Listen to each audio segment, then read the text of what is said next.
sous la contrainte, se regrouper au sein des groupements hospitaliers de territoire. Ce mécanisme n'est pas étranger au secteur privé. Cela a commencé avec les groupes de santé, mes camarades, qui se sont appropriés les établissements privés en les obligeant parfois à fusionner, à se regrouper pour plus d'efficience, disait-il. Et dans tous les cas, cela s'est accompagné de remise en cause des conditions de travail, de l'organisation du temps de travail. Dans le secteur non lucratif, c'est sous la pression des ARS que les établissements ont été contraints aux fusions, aux mutualisations. Certaines structures ont déjà dû affronter 2, voire 3 fusions. Cela s'est traduit dans tout notre secteur par des plans de sauvegarde de l'emploi qui ont conduit à la suppression de milliers d'emplois, mes camarades. Et dans le même temps, nos employeurs n'ont jamais eu autant d'exonération d'impôts ni de charges, et ce, dans un contexte de réduction drastique des budgets.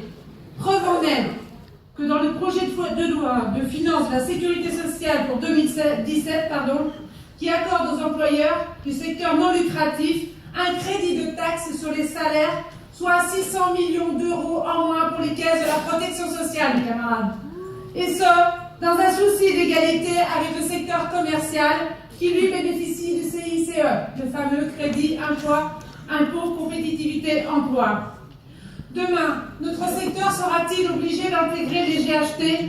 C'est ce qui se profile déjà pour certains établissements psychiatriques. Camarades, nous allons devoir affronter ensemble, parce que nous sommes dans le même combat, nous allons devoir affronter ensemble ce qui se passe aujourd'hui dans les GHT, que nous soyons du secteur public ou du secteur privé. C'est donc face à cette situation que l'Union nationale des syndicats forces ouvrières de la santé privée, rejoint en ça par la Fédération nationale de l'action sociale, nous avons décidé de rejoindre l'appel à la grève du 8 novembre.